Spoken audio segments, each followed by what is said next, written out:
Okay, Boker Tov and good morning. Welcome back to Living with Emunah, our weekly support group, to grow together and to work on our sense of feeling, awareness, mindfulness that Hashem is not only in existence, but He's in our lives. He's acutely aware of everything that is happening and going on, and that we are deeply appreciative to Him and love Him.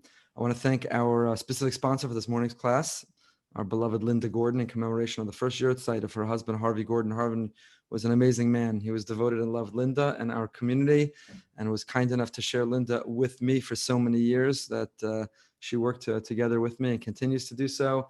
And Harvey is sorely missed, not only by Linda, but by all who knew him, and his neshama should have a big aliyah.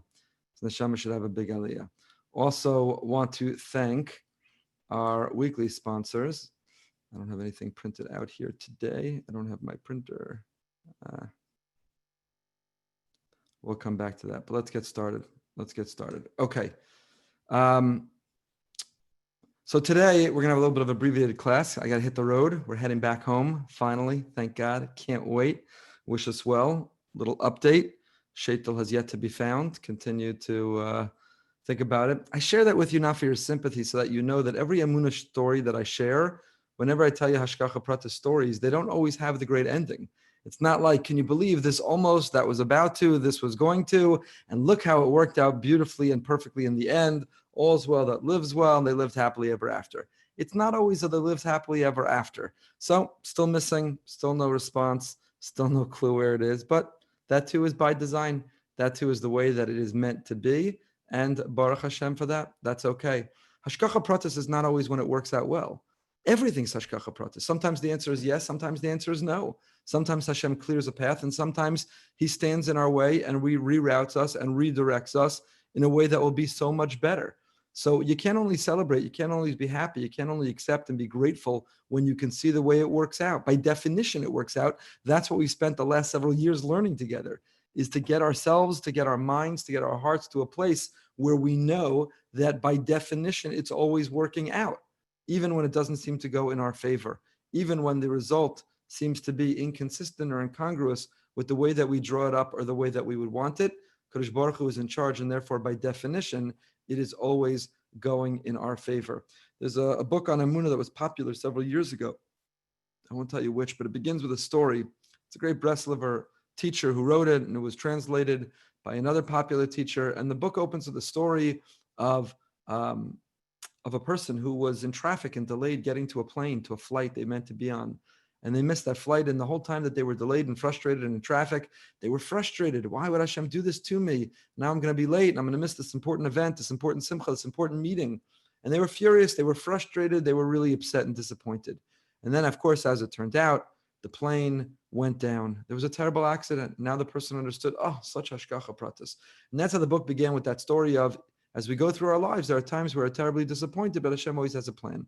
So I went to go meet with the author of the Sefer, the author of the book, a great tzaddik in Yerushalayim, with no challenge against him, chas v'shalom, but trying to understand. And I said to him, that's an easy story. The story where you see the way it worked out in the end for you, and you therefore are overwhelmed and feeling with gratitude, that's easy. What about the person who was waitlisted on the plane? What about the person who did not have a seat right away, but when the other one was stuck in traffic, a seat opened up, and that person then got their seat assignment and they went down? How about that for a Hashgacha Prata story? They really weren't supposed to get a seat on the plane. They really didn't have enough room. They really were only on the waiting, but a seat opened up, and lo and behold, the seat opened up on a very plane that went down, lost their life, left the children orphans, and their wife a widow. Is that Hashgacha Prata story too? And the answer is yes. It's painful, unbearably painful. Hashgacha Pratis means divine providence. It means Hashem is involved in our life. Not always when the answer is yes, not always when the answer is what's good. Did Esther Waxman not teach us when her son Nachshon was kidnapped and the IDF on a rescue mission went in to get him and he was murdered, and she turned to a nation of Israel who had lit candles in his honor and who had prayed, many of whom had never moved their lips to utter a prayer before. And she said, don't think your prayers were in vain. Hashem heard all of our prayers, just sometimes the answer is no. And when a parent says no to a child, it's not because they don't love them. The no to the child is as much a reflection of the love of the child as the yes. So losing a shaitel in FedEx is inconsequential compared to the other examples I've given. utterly inconsequential and unimportant, at least to me. But the point is that we can't only live our lives identifying and pointing and recording for our family Emunah WhatsApp group that hashgacha pratis when it all works out. Would you believe it? Hashgacha pratis. What were our stories this week? Forgot to take the garbage out. Went to take the garbage out and discovered that the car door had been left open by the kids. So Baruch Hashem, hashgacha pratis, little things every day that are hashgacha pratis. Not only when they work out, even or also or especially when they don't work out, they too are hashgacha pratis. Okay, as I said, we only have a few minutes together today, and I want to just study one paragraph in the Avudraham. The Avudraham was a 14th century Rav David Avudraham, and in Birchas HaShachar he has a paragraph, he has an insight, and that's what I want to study with you. You don't have a handout. I'm going to read it to you. Please just listen. And the Avudraham answers what I think is a difficult question, a difficult, certainly grammatical question, but a question that if you're thoughtful and you say these 100 times a day the way we're meant to, the way we're asked to, then you can't help but be bothered by it. And that is the formula for a bracha. The formula for a bracha. Nish'alti al inyan habrachos shebehaschalasan medaber klape Hashem ki'ilu hu kenegdo. When you start every bracha that we recite, by the time this morning you've already said your birchas hashachar, maybe you've davened, you said an asher yatzar, al netilas yadayim, you said a shahakol on your cup of coffee, maybe a shtickle mazonos, if you're not being careful with your weight. You've already made several brachas, and every bracha begins the same way. Baruch Ata Hashem. Baruch means, Baruch blessed. What does blessed mean? Blessed or blessed. What does that mean, Baruch? Giving Hashem a bracha? All of a sudden we're all Hasidic Rebbes and we're giving Hashem a bracha. What bracha do you give the omnipotent, infinite, all-powerful when we are so finite and limited? So we're not giving Hashem a bracha. What we're doing is acknowledging that He is the makor habracha. Hashem is the source of all bracha. He is the source of all bracha. Any blessing in our life, health, parnasa, children, nachas, whatever, shalom bayis, whatever it is in life that we want or whatever that we have, whatever that we deem or characterize a bracha, He is the makor bracha. Hashem is the source of all that bracha. And that's what we're acknowledging. Baruch, the source of all bracha is Ata, you, Hashem.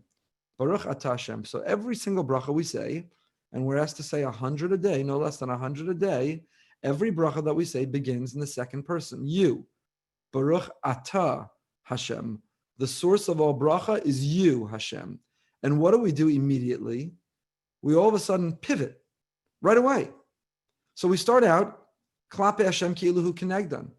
We talk to Hashem as if He's opposite me, not as if He is opposite me.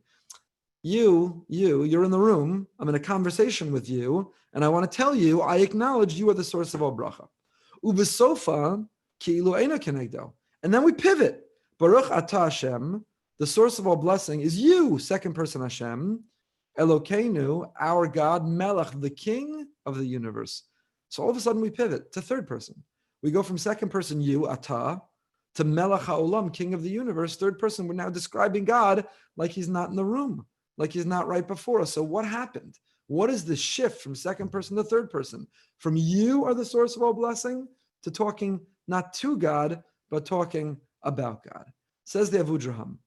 B'medrash, tam lekula mimasha ne'emar, shivisi Hashem lenegdi samid. The answer is based on this pasuk. A pasuk in Tehillim, David HaMelech said, we spoke about this last night in another context, living our best selves, the final installment. The very first Ramah in all of Shulchan Aruch says, one should live their lives with this pasuk, this verse opposite them all the time. It's not that Hashem was in the shul or Hashem is in the Beis Medrash or Hashem is there when I'm listening to my Emunah class. But then I go on with my life. I go to the supermarket, I go to the gym, I go to work, I go to the kitchen, No, Hashem is Shivisi Hashem the Negdid. He's with me when? Tamid. All the time. Consistently and constantly. He's looking over my shoulder. He's with me. So if you wouldn't watch that in front of God, don't watch it.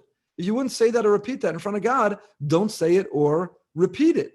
If you wouldn't look at it, if you wouldn't go there, if you wouldn't think, Hashem is always in the room. Shivisi Hashem the Negdi when?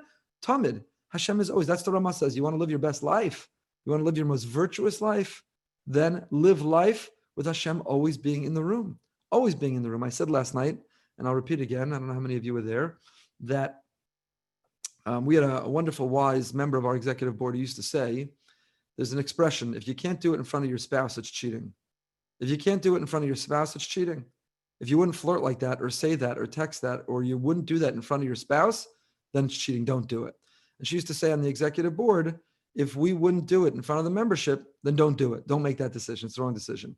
And I said, I always tell my accountant, I want you to push the envelope. I want you to save me as much money as possible.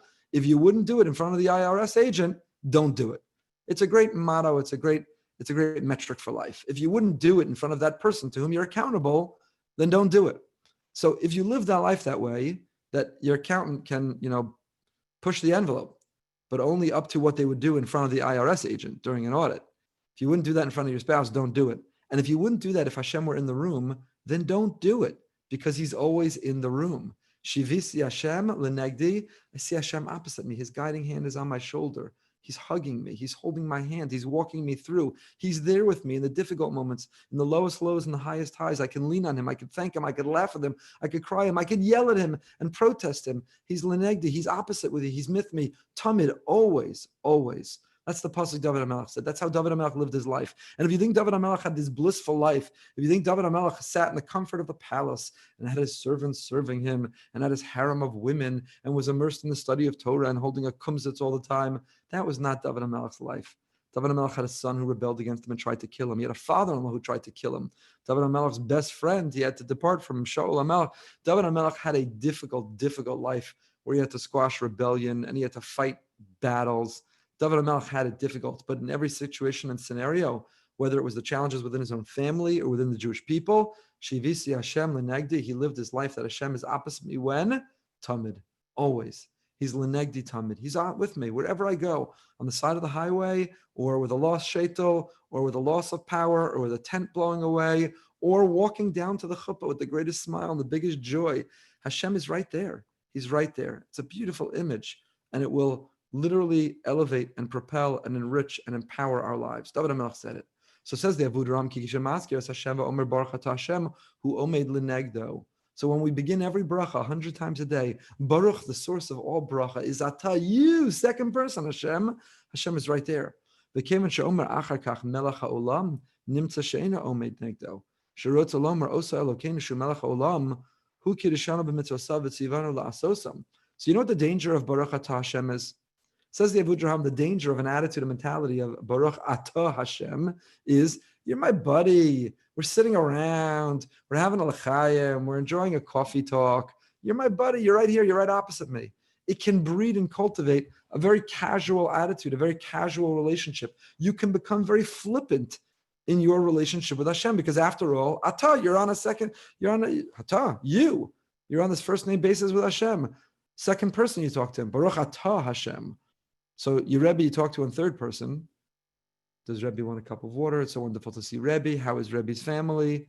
Your Rebbe you talk to in third person. And a Kadosh Baruch Hu you talk to you, second person. You. Baruch Ata Hashem. That can breed, says the Avud Raham, you could become very casual. You could become very flippant.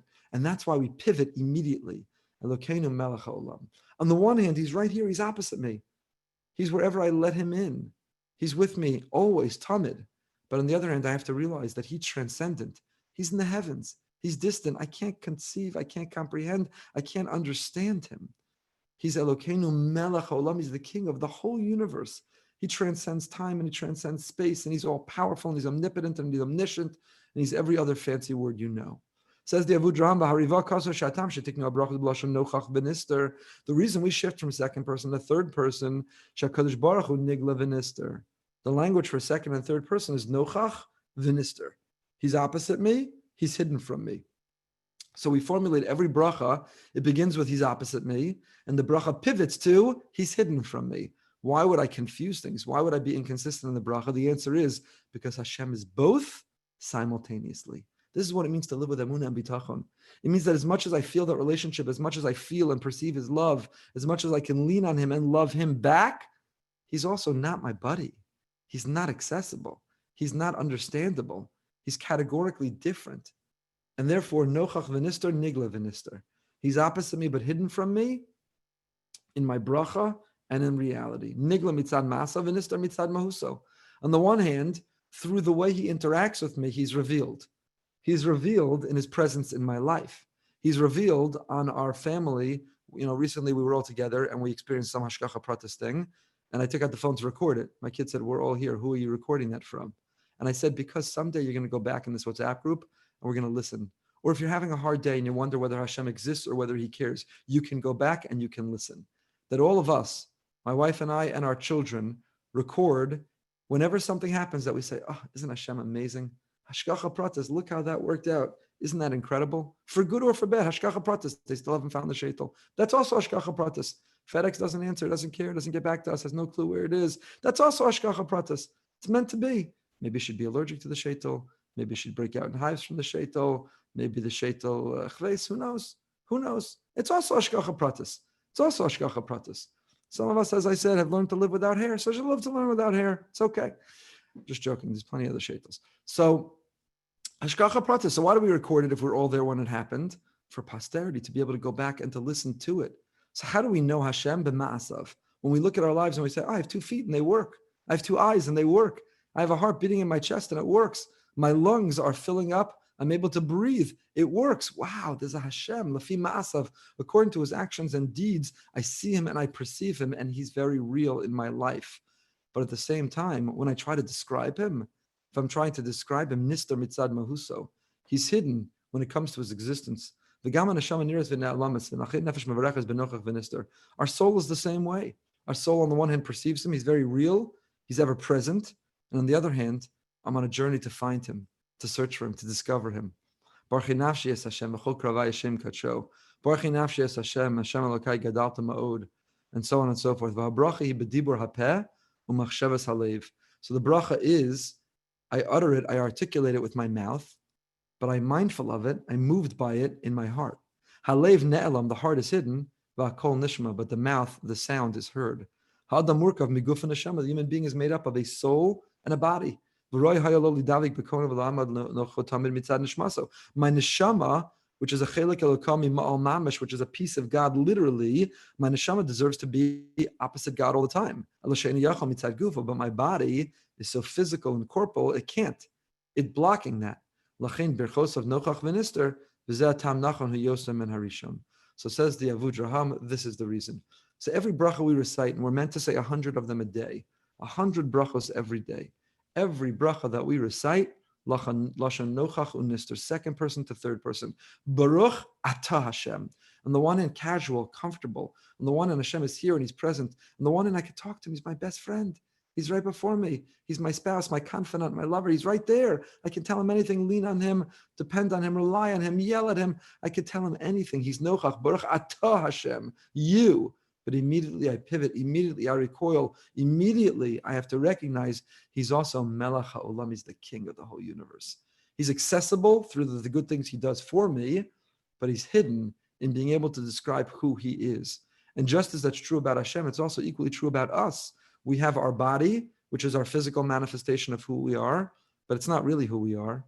The real us is the neshama, is the soul, the chelek elokami ma'al mamish, that piece of God that he breathed into us literally.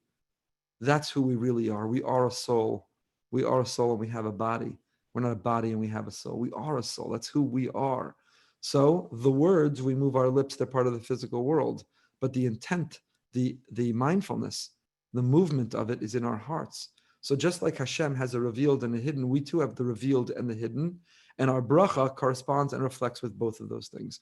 I'll tell you just in closing, and I apologize again, we're a little abbreviated this week, and I reserve the right to say this in another context or maybe write it up. I think this pandemic, one of the messages of coronavirus, and I know you and I are both equally so sick of talking about this, but one of the messages of coronavirus is coronavirus, COVID-19, is hidden. You can't see it. It's invisible to the naked eye. How do you know it's there? Lafi ma'asav. Because when someone contracts it, it's transmitted to them, chalila, they struggle to breathe, they cough, God forbid they need to be intubated, minimally they need to be in bed resting, they know it's there. This invisible virus is there. But when we try to understand it, the greatest experts in the world still have no clue what we're talking about. From one day to the next, our conjecture changes. From one day to the next, our conclusion, we reverse. From one day to the next, we admit we're humbled by how little we know or are able to understand about it. And perhaps one of the messages is, there are things that are invisible, but they're very real. There are things that we can't fully understand, and it doesn't mean they're not true. And just like that's true about this virus, which has gripped the entire globe, in my lifetime and yours, and some would say in all of history in an unprecedented manner, this has gripped the entire globe, every human being alive, the whole Mother Earth, everyone. Has anything done that ever? Kadosh Baruch Hu has sent down to the world something. We don't know why. We don't want it. We can't wait to get rid of it. We can't wait to overcome it. But he sent down something to the world that even though you can't see it, it's real. And even though we struggle to understand it, it has an impact. And that's a message for all of humanity and for all of us. The things aren't only real when you can see them. Even things that are invisible are as real. In some ways, they're even more real. Kadosh Baruch Hu is the most real. So on the one hand, Lafi Ma'asav, according to his impact, he can be felt and perceived. But when we try to come to describe him, to understand him, it's incomprehensible. We cannot. And that's all communicated in our bracha. So every bracha you're going to say for the rest of the day, I see someone sipping tea, I see someone having a cup of coffee. Every bracha, I'm sure you said your bracha already, l'chaim, enjoy. But every bracha you're going to say, the bracha Rishona, the bracha Achrona, the Asher Yatza, that will inevitably come later. Every bracha you're going to say, Baruch, Hashem, you are the Makor bracha. You're the source of all the bracha in my life. Ata, you're right here, L'negdi Tamid. You're always in the room. You always have your hand on my shoulder. You're always holding me up when I feel like I'm going to fall. You're always reliable and I can confide in you. Hashem, Baruch Ata, you're you. Second person, casual, comfortable, you're here. Then all of a sudden, Melech HaOlam. Whoa, 1 second. He's Melech HaOlam. He's the king of the universe. The Avudraham doesn't write this here, but we do the same thing. Give you a little sitter snippet preview for a long time from now. We do the same thing when we daven. Is the Amida not 19 brachas of Baruch Ata Chonein? You give me this, you give me that, you. What do we do right afterwards? The feeling, whoa, we fall right on our arm and we say Tachaman. I just spent the last several minutes talking about you and making demands and you give me this and you give me that. You. What do I have to do immediately afterwards? I fall on my arm and I say Tachanan. A moment later, I have to collapse on my arm and I have to say Hashem. I understand the difference between us. I understand that we're not equal. I understand that I can't begin to understand who you are. So today was just a little Avud Raham. We'll pick up next week with a new text altogether. But this little paragraph in the Avud Raham is so powerful. And without it, I don't think we've actually said an authentic bracha our entire lives. So I bless you that as you say your blessings, I bless all of us that as we say our brachos, that we should be mindful and present with intention. We should be transformed, that we should Shivisi Hashem L'negdi Samid, that he should be equal and opposite us always. Feel his presence in every which way, in a way that will elevate us, in a way that will empower us, in a way that will comfort us, in a way that will strengthen us, and in a way that will hold us accountable. He should be opposite us all the time. And please God, we should all stay happy, stay healthy, stay holy. Tonight behind the Bima, 9 p.m. from the road. Special guest, Rav Judah Michelle, always inspiring. My buddy, Rav Judah, 9 p.m. tonight. Wishing everyone a great day. If you haven't yet, please subscribe to our YouTube channel. And as I said, stay happy, stay healthy.